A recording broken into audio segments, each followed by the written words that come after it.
Hello and welcome to episode 8 in my series of videos entitled How to Do It All, One Mom's Guide to Living Your Dreams Right Where You Are.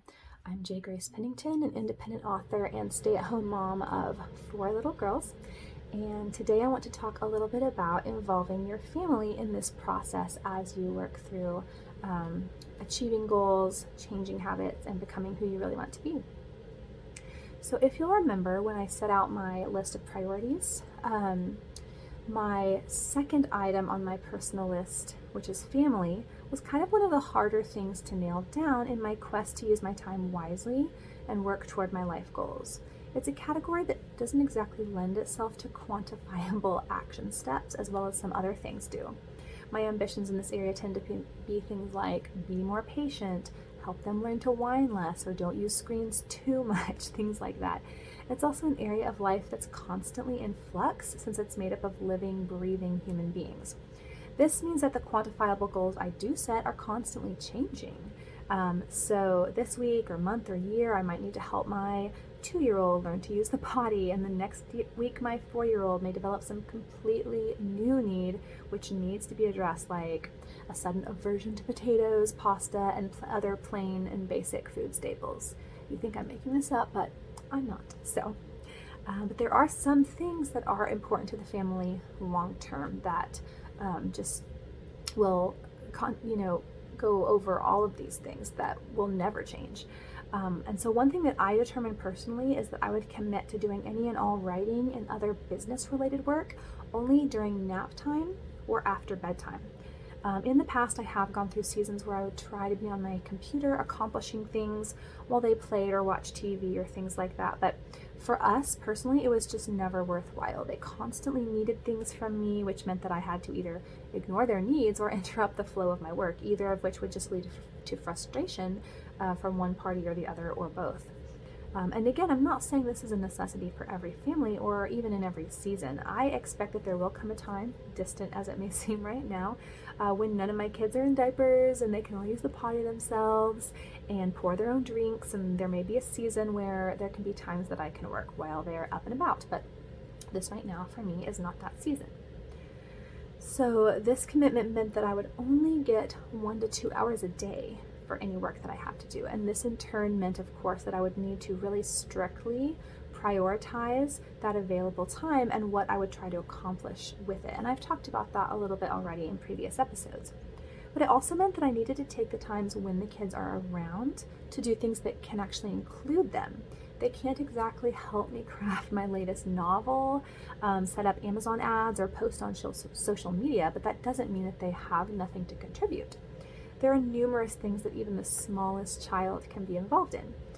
As I began working toward keeping my home cleaner and in better order, which I will talk more about later, I looked for ways to make each of my girls a part of that process. So at ages 6, 5, 3, and 1, they're too young to take on a ton of responsibility.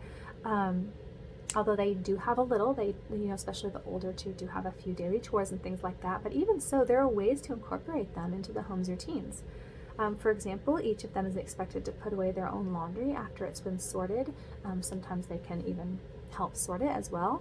The 6 and 5-year-olds can do that on their own, as well as the 3-year-old, while the 1-year-old will just tote off to her room and help me put it away in the appropriate drawers. So they can help me sort it. Even the youngest will avail herself to that. She proudly hands me each item and tries to identify which member of the family it belongs to, and a lot of times she's actually right. So it's true, though, that their version of help at these ages is rarely truly helpful.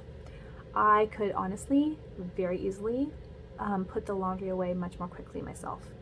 I could also sweep the floor more easily without small hands clinging to the broom, and I could unload silverware from the dishwasher faster than my toddler can tote each spoon and fork to its drawer and dump it in where I'll have to rearrange it later.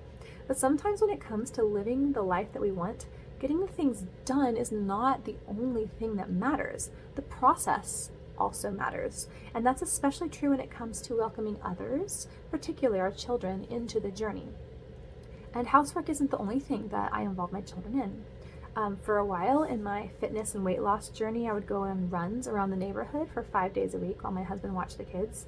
And I enjoyed the runs and I found them helpful, but I just really didn't like spending 45 minutes every day away from my family, especially just that often.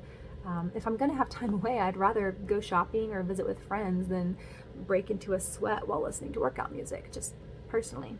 And the same went for my brief flirtation with a gym membership. I just found that I didn't like using my alone time to work out. So instead, I started doing my workouts with my kids.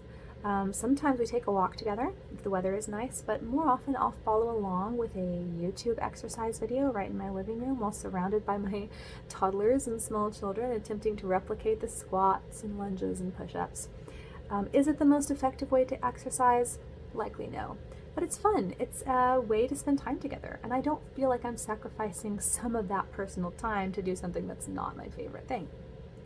As a plus, I get to set an example of healthy habits to my girls. I get to tell them this is hard, but it makes me stronger, and then hear them parrot the sentiment later about things in their own little day-to-day goals that they have. So once again, it's now your turn. So whether you have little kids or not, what are those important relationships in your life that you really want to prioritize? It might be especially like long-term relationships that are really going to be a part of your life, like other family members, coworkers, church, things like that. And then once you've identified those people, can you think of any way that you can incorporate them into your goals and routines rather than letting your goals diminish those relationships? And then finally, what are some ways family and friends can add to your vision for your life and what you want to accomplish? You know, we are not islands. These things are not taking place in a vacuum. Other people impact what we want, not only what we can do, but what, like I said, those changing needs and relationships will also change what we want to do, what we can do, how we can do it, and just the whole process is such an organic thing that other people are always going to be involved in. So just taking some time to really look at those things and see how they impact what you're trying to do can be super helpful. So thank you all so much once again for watching.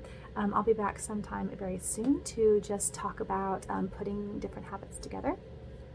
And I hope that you will tune in next time. And once again, thank you so much. Hope this has been really helpful and beneficial to you. And I'll talk to you again soon.